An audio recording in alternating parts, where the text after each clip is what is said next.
Candace is sponsored by ExpressVPN. You have a right to privacy. Defend your rights at expressvpn.com/Candace. Hello and welcome to 2022 and to season 2 of Candace. I hope that everyone had a wonderful Christmas break, that the children got all of the gifts that they wanted. In my house, we celebrate Boxing Day.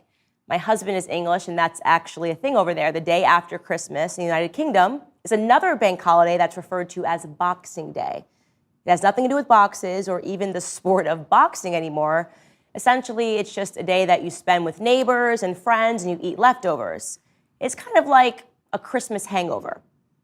So for our Christmas hangover, we went to a friend's home and got all the kids together. And this particular friend had purchased a pair of Oculus goggles for his son. Do you guys know what I'm talking about? Maybe you've seen the pictures. They are a pair of giant goggles that you wear that allows you to play a video game in a sort of virtual reality. That was the pitch, at least, when they first came out. When I tried on these Oculus goggles on Boxing Day, I realized that it was something entirely different.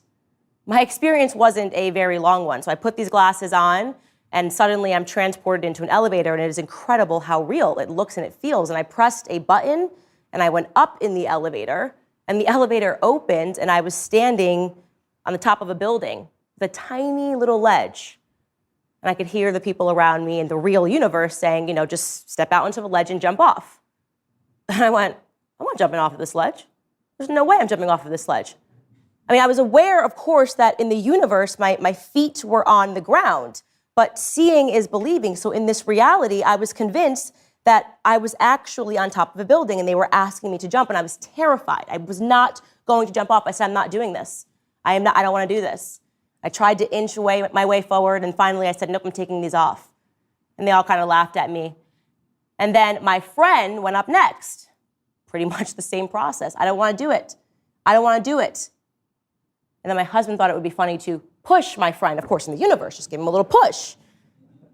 And my friend fell over onto the floor into the universe and screamed, ah! He was genuinely terrified. He took the glasses off and he said he felt like he was actually dying, actually thought that he was going to die from this little push. And I thought, wow, someone's actually going to die. From a heart attack, probably, right? That's how real everything becomes when you put these goggles on. And the person that was hosting us informed us that you actually have to sign a waiver to play because people have already actually died. How's that for a game? Now, why am I telling you this? Because what we're talking about and what I experienced was the coming of the metaverse. You've heard about it. Facebook recently changed their name to Meta. Everybody's talking about the metaverse. There was a tract of virtual land that sold for $4.3 million in the metaverse. And guess what? After what I just experienced, I can tell you that was actually a good investment. Snoop Dogg, the rapper, has a $17 million NFT collection. That's a virtual art collection. What do you do with virtual art? You're probably asking yourselves, well, you put it in a virtual world, in your virtual house, on a virtual plot of land.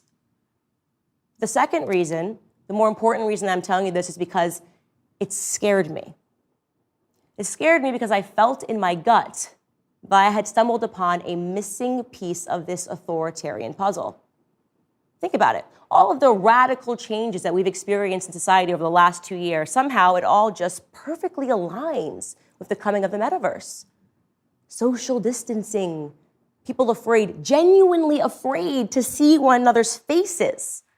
What better solve for that than to only communicate with one another via the metaverse? Just throw on a pair of goggles and meet up virtually. Come to my house in the virtual world. The never-before-seen national shutdown of schools to combat COVID. Virtual learning established to combat a virus that has an approximate 0% chance of harming any child. Children made to exist behind masks anyway. Well, what better priming could there have been for a meta existence? Soon, children are going to be told to stay home, put on their goggles and to go to class. And they'll be convinced, by the way, that they are actually in a classroom sitting next to their peers, because that's how real it feels behind those goggles. Only this time, their parents aren't going to have to worry about any germs. There'll be no need for parents to physically go into work anymore either. Just throw on a pair of goggles and be immediately transported into your office. Isolation and more technology. What we're talking about, what I'm trying to communicate to you, is that we are on the brink of transhumanism. Human beings are becoming the computers. I want you to think about that the next time you hear words like biotech, biology and technology merging, mRNA vaccines, our DNA being fused with technology. What we are on the brink of is the next iteration of the World Wide Web, and it should terrify you. So welcome to Web 3. Welcome to Candace. Let's talk about your internet security. Using the internet without ExpressVPN is like leaving your laptop exposed at a coffee shop table while you run to the counter to buy another drink. Most of the time, you're probably fine, but what if one day you come back and find that your laptop is gone? Every time you connect to an unencrypted network, think cafe, airport, or hotel Wi-Fi, your online data is not secured. Any hacker on the same network can gain access to and steal your personal data. And it does not take an advanced techie knowledge to hack someone. Really, a 12-year-old could do it. That's why I recommend ExpressVPN. ExpressVPN creates a secure, encrypted tunnel between your device and the internet so that hackers can't steal your sensitive data. What I like most about ExpressVPN is how easy it is to use. Simply download the app on your phone or computer, tap one button, and you're protected. Secure your online data today with a VPN that I trust by visiting expressvpn.com/Candace. That's expressvpn.com/Candace, and you can get an extra 3 months free. Thanks for joining me on this segment of Candace. If you like this podcast, be sure to subscribe and leave us 5 stars on Apple Podcasts, Spotify, or wherever you listen. If you'd like to join the Daily Wire's fight against the Biden administration's unconstitutional vaccine mandates, head to dailywire.com/do-not-comply and sign our petition today.